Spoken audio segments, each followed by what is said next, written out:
Je suis Monsieur Cheps Ariel, premier maire adjoint en charge de la culture, de la communication et de la sécurité au sein de la commune de La Ferté-Alais. Bonjour à tous. Alors, Gwendoline Kervelec, moi je suis ingénieure hydraulique à Rivière de Haute-Alsace. Donc, c'est une structure qui s'occupe de la gestion des rivières de l'ensemble du département du Haut-Rhin.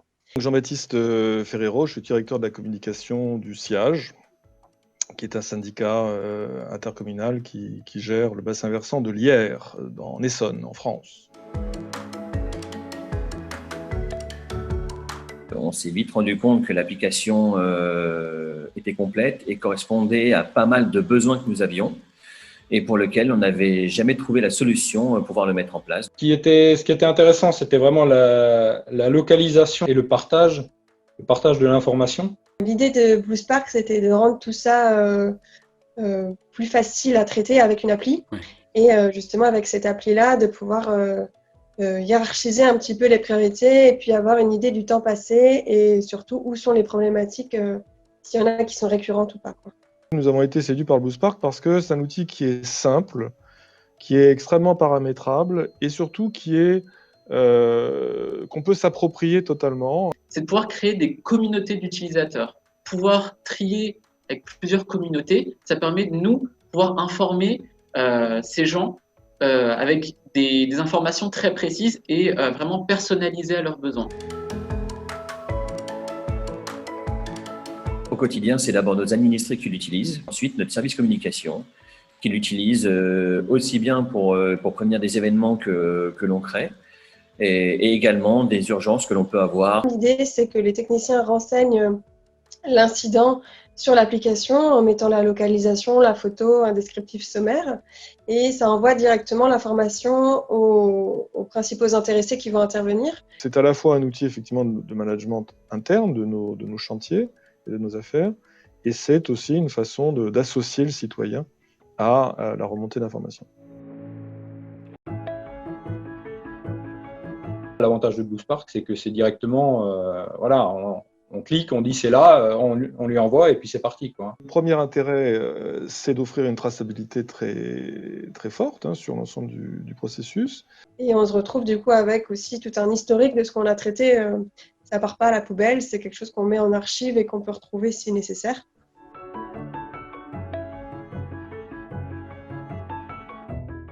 Nous avons personnalisé donc avec l'entreprise, avec BlueSpark, notre environnement. Et ça a été assez intuitif. On avait les appréhensions de gestion un peu de l'application par les techniciens au départ, parce qu'on avait peur que ce soit assez lourd à faire ou alors qu'ils fassent un doublon de saisie, qu'ils continuent à le faire sur papier et puis qu'ils oublient de le rentrer dans l'application. Finalement, les techniciens, ils ont vraiment vite adopté l'application. Ça a été assez facile parce que je crois que ça a été aussi une expérience agréable de communication avec des gens à l'écoute et très disponibles.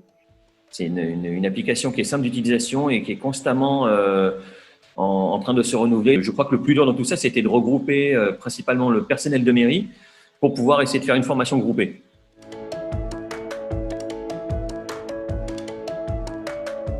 Comme l'appli est assez évolutive, et ce qui pourrait être intéressant, c'est d'étendre déjà ça aux autres services. Et puis même à long terme, du coup, ce qu'on pourrait faire aussi, c'est renseigner l'ensemble des travaux qu'on fait, pas seulement sur les petits incidents que les riverains ou que les élus nous signalent, mais aussi sur les travaux de plus grande ampleur. Je pense qu'à terme, c'est un outil qui peut nous servir vraiment d'outil de communication, j'allais dire, tous azimuts. Mais pour moi, c'est vraiment l'avenir, c'est de développer cette relation avec le citoyen. Dans le court terme, ce qu'on souhaite mettre en place, c'est un réseau de sentinelles, des riverains, des élus, des agents des communes, des acteurs locaux, et pourront surveiller ce qui se passe sur le territoire. Je crois que le citoyen a envie d'être actif, et c'est très bien. Et cet outil peut favoriser effectivement cette prise d'autonomie du citoyen.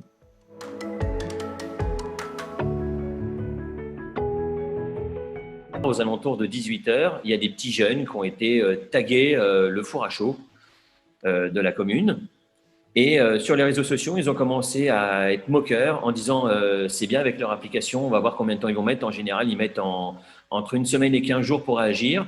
Et à leur grande stupéfaction, dès le lendemain matin, le problème a été réglé. J'ai apprécié effectivement le fait de rencontrer des interlocuteurs qui ont vraiment essayé de comprendre notre spécificité, notre langage, et de répondre à notre besoin. Donc ça, c'est vraiment ce qui m'a le plus, j'allais dire, je ne dirais pas surpris, mais en tout cas le plus marqué.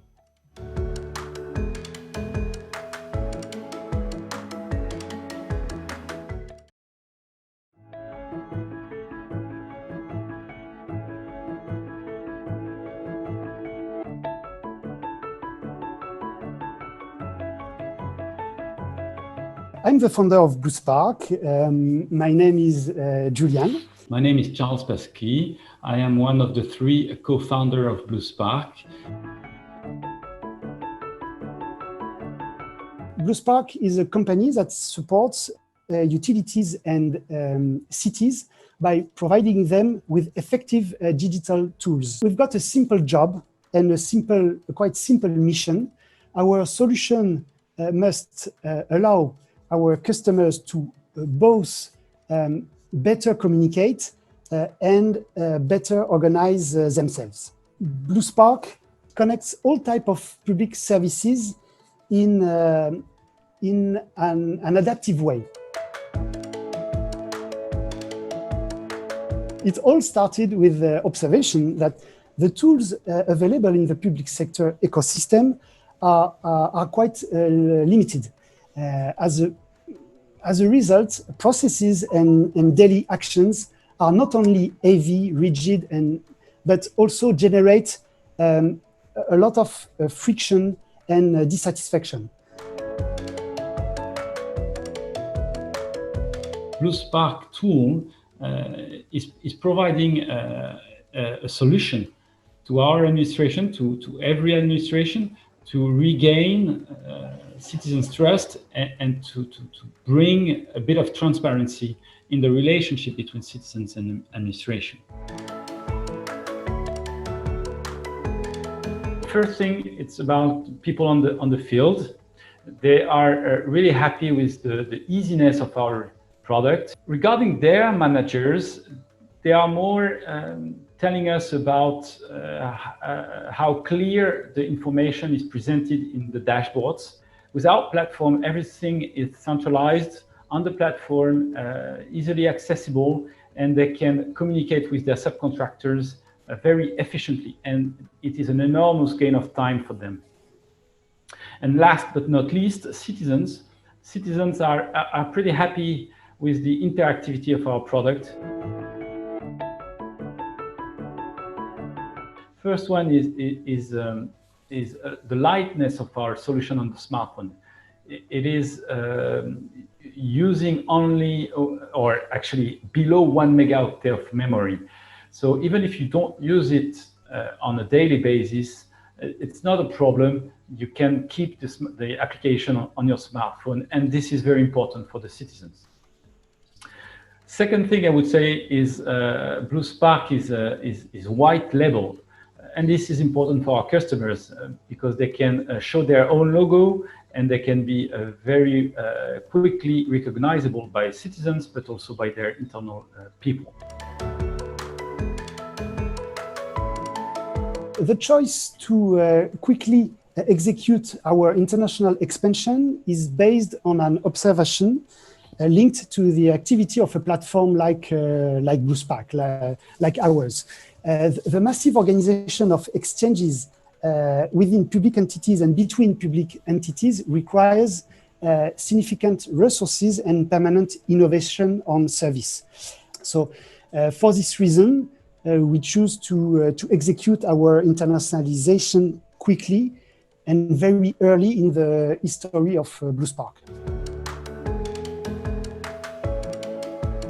The story that in November 2019, the decision was taken to launch our service in Brazil. And 3 months later, we officially started our first contract there, in Itu, more precisely. And I would like to point out that none of this would have been possible without the support of the French authorities via a mechanism to finance the demonstration of green and innovative technologies, and two, the support of the Brazilian authorities, and in particular of the town hall of Itu.